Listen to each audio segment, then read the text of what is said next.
Alors, vous savez comment ça se passe.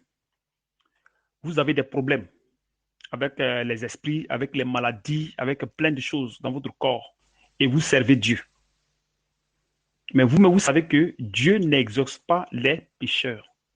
Dieu n'exauce pas les pécheurs. Parce que quand tu n'es pas sur la voie de Dieu, tu es chez l'ennemi. Et pour être sur la voie de Dieu, il faut que Dieu te fasse un disciple. Alors, si Dieu t'a pas fait un disciple comme il le veut et qu'on t'a fait disciple comme la chair, alors vous êtes une ouverture de l'ennemi, c'est-à-dire que du péché. L'ennemi il va vous faire croire que vous êtes dans la voie juste, mais à un moment donné, vous serez captivé. Dès que vous entrez, vous comportez après que vous entrez, mais allez, paf, il captive. Parce que vous avez tissé les liens avec ce ennemi. Donc, le fait que vous priez, vous ouvrez le spirituel et les esprits descendent en vous. Et ça fait que vous pouvez vous masturber, vous pouvez vous forniquer, vous pouvez commettre l'adultère, vous pouvez mentir, vous pouvez avoir la colère, vous pouvez avoir la haine, vous pouvez murmurer, vous pouvez haïr les gens, vous pouvez jalouser, vous pouvez avoir des disputes. Tout cela, ce sont les désirs de ces esprits qui le font. Pourquoi? Parce que vous n'êtes pas avec le Seigneur Jésus. Plein monde se dit que non, juste dans telle église, juste dans telle église, dans telle église. Est-ce que le nom de Jésus, l'église de Jésus a plusieurs noms? Non. L'église de Jésus n'a pas plusieurs noms. Il y a d'autres qui sont dans catholique, il y a d'autres qui sont dans évangéliste, il y a d'autres qui sont dans assemblée de Dieu. Tout cela, ce sont des noms, les noms, on appelle ça des dénominations. À l'Ancien Testament, et comment dirais-je, au temps des apôtres, on appelait des synagogues. Ces genres de choses qui avaient plusieurs noms, on appelait des synagogues. Bon, ces choses-là, ces églises-là, où il y avait les juifs, est-ce que ces gens-là, ils s'assemblaient avec les Paul? Non, ils ne s'assemblaient pas avec les Paul. Paul partait prêcher, puis partait prendre les gens là-bas. Donc, c'était deux groupes. Donc, les Paul, ils étaient pour Jésus, et les autres, ils étaient pour autre chose. Donc, ça fait que c'est deux groupes carrément différents. C'est ce qui se passe aujourd'hui. Aujourd'hui, il y a des gens qui sont pour Dieu et qui suivent la loi de Dieu, tout ce qui est juste, et il y a d'autres groupes qui suivent seulement les hommes. Qui suivent seulement les hommes, c'est-à-dire qu'on les prêche à la chair. Jésus a dit dans Matthieu 28, 19 à 20. Allez, faites de toutes les nations des disciples, baptisés au nom du Père, du Fils et du Saint-Esprit. Donc, les personnes qu'il a envoyées, qui sont ces personnes? Est-ce que ces personnes se sont choisies? Non, ils ne se sont pas choisis. C'est lui qui a choisi ces personnes parce qu'il leur a dit, ce n'est pas vous qui m'avez choisi, c'est moi qui vous ai choisi et je vous ai établi afin que vous apportez du fruit.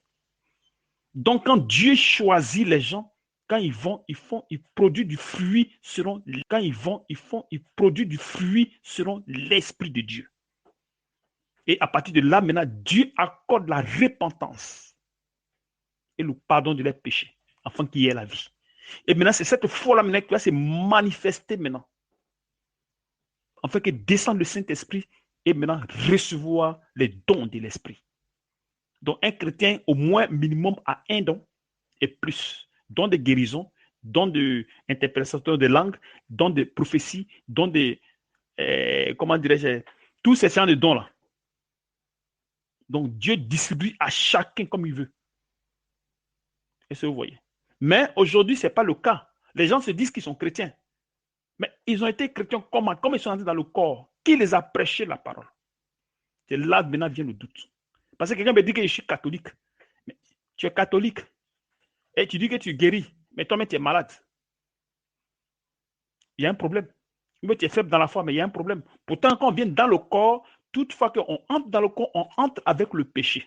Dieu nous pardonne nos péchés et nous accorde la repentance. Donc, quand on se répand, il y a une procédure que le Saint-Esprit met à disposition de ses conducteurs que lui, il a établi. Et maintenant, ces gens-là, maintenant, ordonnent maintenant les fidèles qui viennent de marcher afin qu'ils puissent être transformés de l'état péché à l'état spirituel. Donc, il y a une transformation. Donc, ça fait maintenant que tous les désirs que tu as, tous les esprits qui sont là, tout ce que vous avez combiné comme lien, les femmes que vous avez couchées, la masturbation que vous avez fait, tout ça, ce sont des esprits. Quand vous partez coucher avec une femme, quand vous partez coucher avec un homme, hors mariage, vous regardez les films pornographiques, toutes ces choses-là, ça retombe sur vous. Et maintenant, pour que ça quitte, il faudrait maintenant que vous soyez dans une église qui est appelée de Dieu.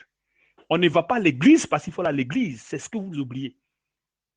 On ne se lève pas matin pour aller à l'église, pour aller à l'église. Quand tu vas à l'église, est-ce que dans l'église où je vais, est-ce qu'on prêche la parole? Si on prêche la parole, alors moi, quel est mon état? Quel est mon état spirituel? Parce que dans l'état spirituel, on grandit. C'est pas parce qu'on ne tombe pas, on peut tomber. Mais il faut tomber dans un secteur où tu te trouves que Dieu est. Parce qu'il a dit, là où il y a 2 ou 3 assemblés à mon nom, je suis au milieu. Maintenant, si vous vous assemblez et que Dieu n'est pas au milieu, qui est au milieu? C'est Satan. Et vous ne le savez pas. Et Satan travaille avec vous. Donc, ça fait qu'il vous donne des désirs, des faux rêves.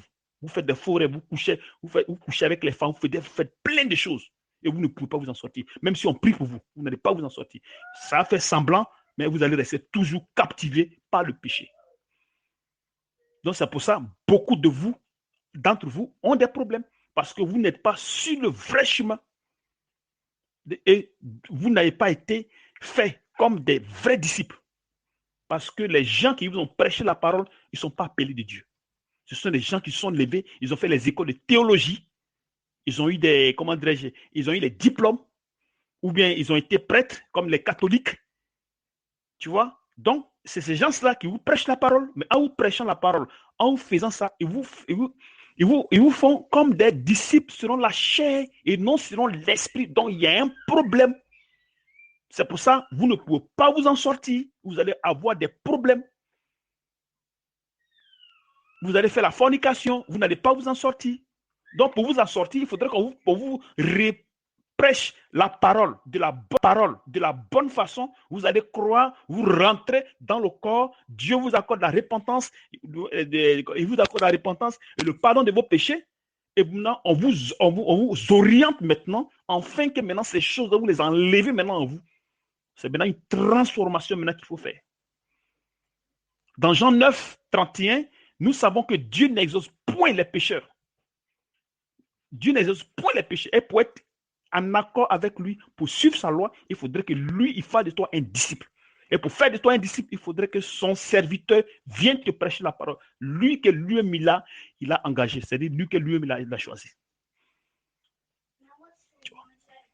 Et quand tu es dehors, quand tu n'es pas chrétien, que tu es un faux disciple, même ta prière que tu fais, elle est comment dirais-je, c'est une abomination devant Dieu.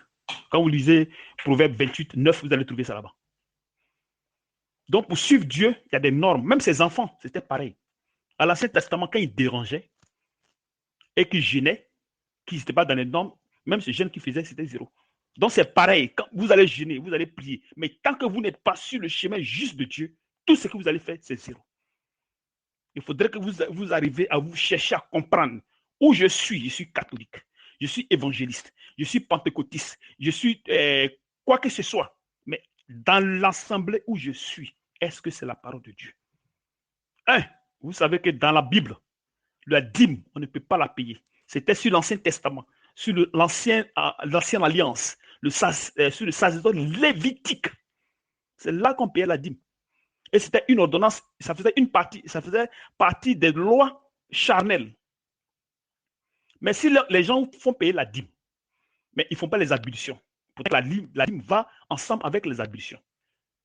Les sacrifices d'animaux, pourtant que ça va ensemble. Les différents sons de sabbat, pourtant que ça va ensemble. Les différentes sortes de fêtes, pourtant que ça va ensemble. Mais pour qu'on laisse tout ça, on vous fait payer la dîme. Pourtant que la dîme, quand vous prenez Deutéronome 14 à partir du verset 22, à partir du verset 22 jusqu'à 29, vous allez lire. Tout est écrit. La dîme était un truc de sémences des champs. Ce n'était pas en argent. Lui qui avait les semences des champs, puis il était loin d'Israël, il pouvait transformer et entrer en Israël, repayer encore les mêmes choses parce qu'on ne donnait pas l'argent. Il mange la dîme, il donne pour les sacrificateurs, il donne pour Dieu, il donne pour le peuple. Donc il y en avait plusieurs sortes de dîmes. Et ce sont les Lévites qui s'occupaient de ça. Mais aujourd'hui, là, ça a quitté Israël et c'est venu maintenant dans le monde. Mais est-ce que Dieu accepte ça? Les gens, ils ont ajouté, ils ont retranché ou ils obéissent à Dieu. Paul a été clair. Il dit n'ajoutez pas. N'ajoutez pas. C'est-à-dire que n'allez pas au-delà de ce qui est écrit. C'est ce que Paul a dit. N'allez pas au-delà de ce qui est écrit. N'allez pas au-delà de ce qui est écrit. N'allez pas au-delà de ce qui est écrit. Donc, ça devient compliqué, ça devient difficile. Ça devient difficile. Est-ce que vous comprenez? Donc, avec Dieu, on ne va pas au-delà de ce qui est écrit. Si vous partez au-delà de ce qui est écrit, vous êtes dans le faux. Étant dans le faux, vous ne fonctionnez, vous ne marchez plus selon la volonté de Dieu. Et Dieu n'est plus avec vous. Tout ce que vous allez faire, c'est zéro. Donc, vous devez, si vous êtes possédé, pour vous déposséder, il vous sera difficile. Il faut changer maintenant de route. Est-ce que je suis chrétien? Paul, il va le dire clair dans 2 Corinthiens 13, verset 5. Il a été clair. Qu'est-ce qu'il a dit? Il dit, examinez-vous si vous êtes dans la foi, c'est-à-dire si vous êtes dans la vérité. Et éprouvez-vous si Christ est en vous. Donc, il y a des gens qui disent qu'ils ont reçu le Saint-Esprit, mais ils sont encore dans le péché. Et ils ne peuvent pas même, comment dirais-je, ils n'ont aucun don, ils ne peuvent rien faire dans l'église. Mais est-ce que nettoyer l'église, c'est une option? Ce n'est pas une option. Pour dire que non, on m'a donné un rôle, mais ce n'est pas un rôle. Tu vois, ce n'est pas un rôle. C'est dangereux. Donc, vous devez chercher à comprendre que quand nous venons dans le corps de Christ, chaque chrétien a besoin d'un don. Chaque chrétien. Parce que la manifestation de l'esprit est donnée à chacun selon que Dieu veut. Donc, quand vous croyez, la foi, là, elle se manifeste. Et c'est cette foi-là qui produit en vous les désirs de l'esprit. Maintenant, si on vous a prêché que ça n'a pas produit les désirs de l'esprit, c'est que vous avez un problème. Parce que vous allez penser que vous avez cru, mais au fond, vous n'avez pas cru. Ou la personne ne vous a pas prêché, la personne qui doit prêcher, vous n'a pas prêché la parole. Parce que ceux qui doivent prêcher la parole, c'est des gens que Dieu envoie, comme je l'ai dit dans le premier voice. Donc, c'est-à-dire que vous n'avez pas été prêché de la bonne façon. Donc, vous êtes allé à l'église, vous êtes rentré dans les églises des catholiques, protestants, méthodistes, évangélistes. Toutes ces églises-là, ce sont les églises, on appelle ça des églises de dénomination. Avant, on appelait ça des synagogues. Et dans les synagogues, les Paul n'étaient pas... Eux, ils partaient pour enlever les gens, prêcher, puis ils enlevaient les gens dedans. Ils venaient les enseigner à la maison. L'église de Dieu, c'est à la maison, pas dans les bâtiments que vous êtes. C'est ce que vous ne comprenez pas. Tant que vous serez là-bas, vous serez toujours possédé. Parce que là-bas, il y a des esprits. Parce que où il y a le mensonge, il y a l'esprit. Donc la dîme, elle est biblique, elle est lévitique, mais elle n'est pas chrétienne. Vous n'allez jamais voir Paul en train de faire ces choses dans l'Ancien Testament, dans le Nouveau Testament. Jésus avait rappelé à ces personnes-là de payer aussi la dîme, de aussi faire ça, mais il ne sait pas qu'il les avait encouragés, que lui devait le faire. Non. Mais parce qu'eux, ils faisaient une partie de la loi et ils laissaient l'autre. Donc, il fallait accomplir toute la loi, c'est ce qu'il disait. Mais les gens prennent aussi cette partie. Quand ils vont prendre Malachie 3, 10, pour dire que non, c'est. Mais Malachie parle de l'Ancien Testament. Parce que nous avons deux alliances. Il y a eu la première alliance et la deuxième alliance. Et la première alliance était l'homme des choses à venir. Donc maintenant que les choses sont venues, il faut laisser tomber. Mais si vous êtes encore sous l'ancienne alliance, vous êtes sous la loi, donc vous êtes sous la malédiction. Étant sous la malédiction, alors vous allez avoir des esprits. Donc ce sont ces esprits-là qui vous possèdent, parce que vous servez Satan, croyant que vous êtes Christ. Les catholiques, ils prennent les toges, ils prennent les habits de sacerdotal, tous ces gens de trucs. Ça, c'était l'Ancien Testament, ça n'existe plus. Quand Jésus est venu, il a établi ses disciples. Vous n'allez pas voir un disciple qui a eu ces choses. Mais on voit aussi les gens aussi de huile d'onction. Huile d'onction n'existe plus. Huile d'onction, c'était dans l'Ancien Testament, où Dieu même lui avait fait l'huile d'onction pour oint à Aaron. Et il leur a dit que ce que je vous ai fait là, plus jamais que personne ne fasse dans la même promotion. Plus jamais. Donc vous n'allez pas me dire que l'huile d'onction est restée jusqu'à maintenant. Non. Ça, c'était l'Ancien Testament. Quand vous allez lire la Bible dans le Nouveau Testament, vous ne le verrez jamais huile d'onction. Vous allez attendre seulement huile sainte, mais pas huile d'onction, parce que huile sainte, huile d'onction, c'est deux choses carrément différentes. Huile d'onction a été combinée par Dieu. Il a dit à Moïse de prendre des composants, il a pris des composants et il a composé lui-même. Et après, ça dit plus jamais qu'on compose. Donc, si dans une église, si on parle de huile d'onction, ça vient de Satan. Ça ne vient pas d'ailleurs. On parle de huile sainte, huile d'inor, huile, n'importe quelle huile olive. Dieu peut prendre pour prier là-dessus et maintenant aller faire, comment dirais-je, mettre sur quelqu'un et si la personne est malade, peut guérir. Mais on ne parle pas pour consacrer quelqu'un. D'autres églises le font. Donc, vos églises là le font. Vos églises le font. Jésus ne l'a jamais fait. Donc, quand il y a cette confusion totale, quand vous êtes dans le péché, vous ne pouvez pas vous en sortir. Vous n'allez pas vous en sortir. Vous allez rester là. Vous allez prier 1000 fois, vous n'allez pas vous en sortir. Vous êtes dans le péché. Vous allez dans le péché. La Bible dit d'examiner. D'examiner. Et de prendre ce qui est agréable à Dieu. Parce qu'à l'époque, il demande d'examiner. Parce qu'il y a le fruit des ténèbres. Donc, si vous voyez que vous êtes dans un secteur où il y a le mensonge, vous sortez. Vous restez à la maison, vous demandez à Dieu de vous guider. Comme Corneille a fait dans Acte 10. Qu'il a prié Dieu. Il a prié Dieu. Dieu est venu. Quand Dieu est venu, il a appelé, il dit, bon, va prendre Pierre. Il va prier pour toi. Pierre était un élément de Dieu. Ce n'était pas n'importe qui. Et Pierre est venu prier pour lui. Il a prié, le Saint-Esprit est descendu. C'est comme ça. Mais si vous n'êtes pas dans ces rayons-là, et vous n'avez pas été fait comme Dieu a demandé, si on vous est prêché dans la rue, n'importe quoi, et vous êtes entré dans l'église, et aujourd'hui vous êtes dans l'église, vous dites que vous êtes chrétien, vous avez menti. Voilà pourquoi Jésus a dit, est-ce qu'il trouvait la foi sur la terre? Parce que les gens sont imbibés de péché. Vous pensez que vous êtes dans le péché, vous pouvez être dans le péché, suivre Dieu, ce n'est pas possible. Il y a des gens, il y a des femmes qui enseignent, et les gens sont assis, ils les écoutent. Mais où partez-vous avec ça? Vous êtes toujours dans le péché. Parce que la femme ne doit pas enseigner la parole. Elle ne doit pas enseigner. Elle ne doit pas prêcher. Elle ne doit pas enseigner. Nulle part dans la Bible n'a dit ces choses.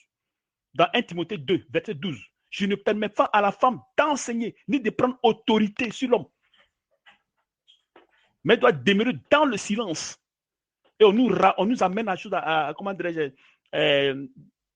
au commencement d'Adam. Pourquoi elle ne doit pas le faire? Pourquoi ils ont mis en cause son autorité?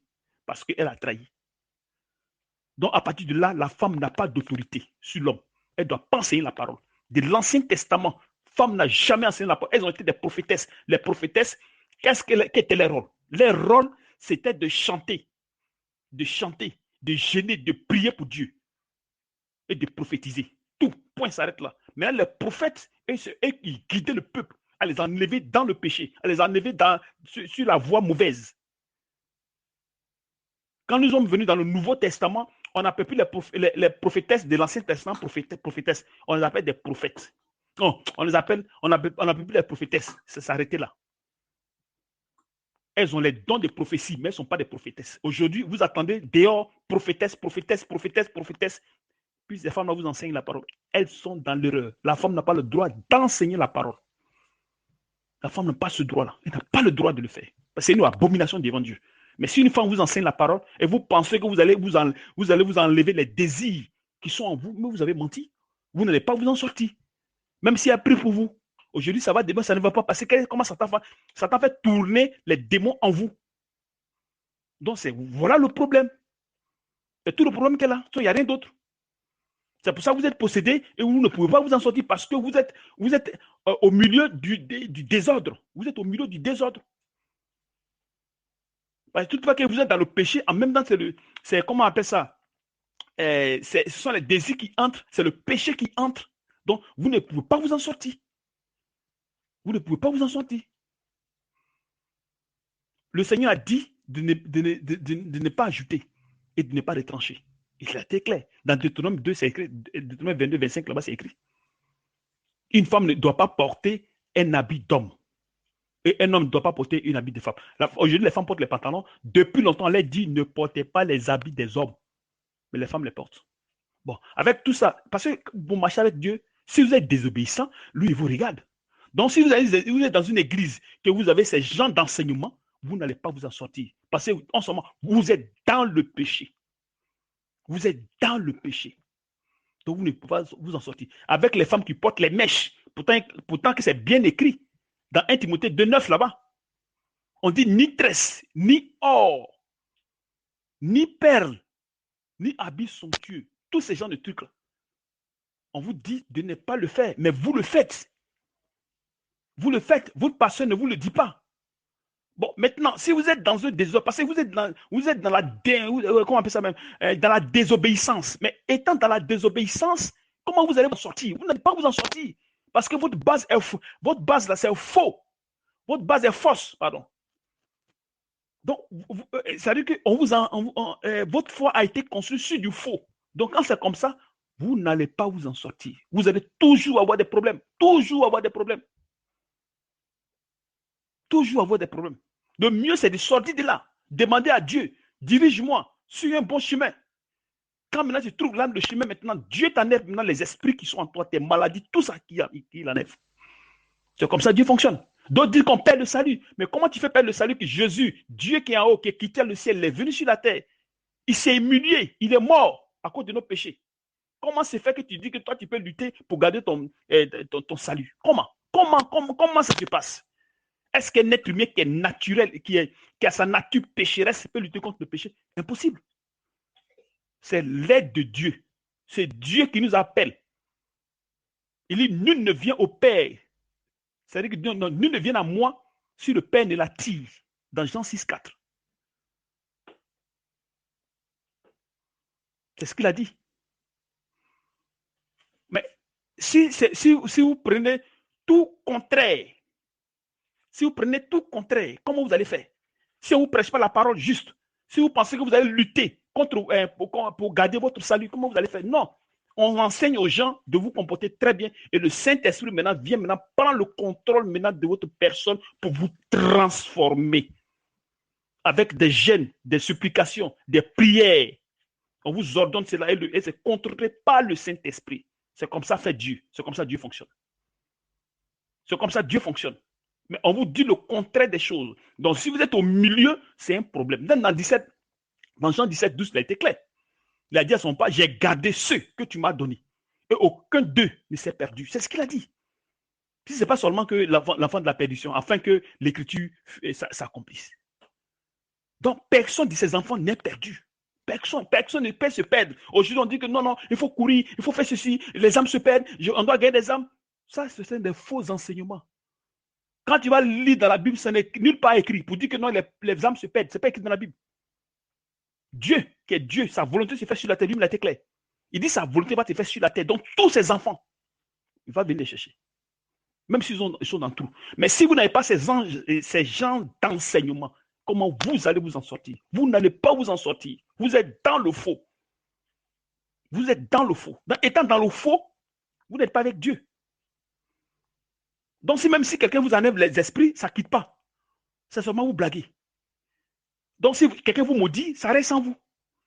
Si vous partez coucher avec les femmes, ça reste en vous. Parce que quand vous couchez avec les femmes couchent avec vous. Quand vous couchez avec les femmes couchent avec les hommes. Tous ces gens de trucs, ça reste. Quand vous partez faire les masturbations, vous partez chercher les films porno, tous ces gens de trucs, tout ça, ça reste dans la mémoire. Donc, Dieu, quand il vous accorde la repentance, il vient vous nettoyer dans l'esprit. On appelle ça renouvellement de l'esprit. Donc, il renouvelle votre esprit, il renouvelle votre cœur. Donc, il vous donne un cœur nouveau, il vous donne un esprit nouveau, afin que vous puissiez marcher dans le corps de Christ. Mais tant que vous ne rentrez pas comme il se doit dans la maison, vous ne pourrez jamais avoir accès à ces choses. Vous serez toujours possédés. Ils vont tout faire, mais rien ne changera. C'est pourquoi vous avez toujours des problèmes. Toujours, vous avez des problèmes. C'est pour ça que vous avez des problèmes. Vous avez compris? C'est pour ça que vous avez des problèmes. Donc, quand quelqu'un va quelque part, que ça ne fonctionne pas, qu'il fasse un peu de recul et qu'il se pose la question.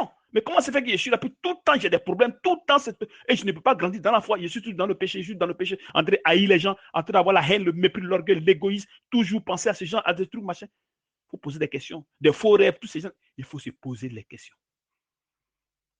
Les mèches que vous mettez sur la tête, il y a des esprits dedans. Vous mettez, ça reste sur vos têtes. Et les femmes, vous êtes mal habillées. Quand vous sortez, vous faites empêcher les gens. Mais le pasteur ne peut rien vous dire. On dit, mettez bien vos formes dehors. Mais tout ça, c'est Satan qui vous le dit. Mais comment vous allez vous en sortir? Vous ne pouvez pas vous en sortir. Le mieux des choses, c'est qu'on vous prêche. Il faut qu'on vous prêche la parole. En fait, que vous compreniez que vous n'allez plus aller dans ces coins Vous devez rester à la maison, prier Dieu. On va vous donner des ordonnances en fait que vous priez Dieu pour recevoir le Saint-Esprit. Vous devez recevoir le Saint-Esprit que vous devez chercher à Dieu. Vous devez dire au Seigneur, le Saint-Esprit, enlevez en vous les désirs qui sont en vous, qui sont les désirs de la chair, pour les débarrasser de vous. Sinon, on ne vient pas seulement pour prier, il faut prier pour les gens. Non, non. Il faut demander aux gens là, qu'est-ce qui s'est passé? Qu'est-ce qu'il y a? Mais il faut regarder maintenant la base. C'est là que le Seigneur va dire, sortez au milieu d'eux. Sortez, sortez, sortez, sortez. Donc vous devez sortir de ces églises. Vous devez sortir de ces églises. Si vous avez fait 1000 ans dans l'église, ça ne sert à rien. Parce que vous devez sauver votre âme. Vous devez sortir de là. Quand vous prêchez la parole, en fait que vous arrivez à vous transformer. Le Saint-Esprit va vous transformer. Il y a d'autres même disent même qu'on peut marier plusieurs femmes, on peut boire l'alcool, on peut faire tout. Tout ça, ce sont des hérésies. C'est Satan qui inspire ces gens-là pour attirer plus de personnes. Parce que quand ils font ça, ils attirent plus de personnes.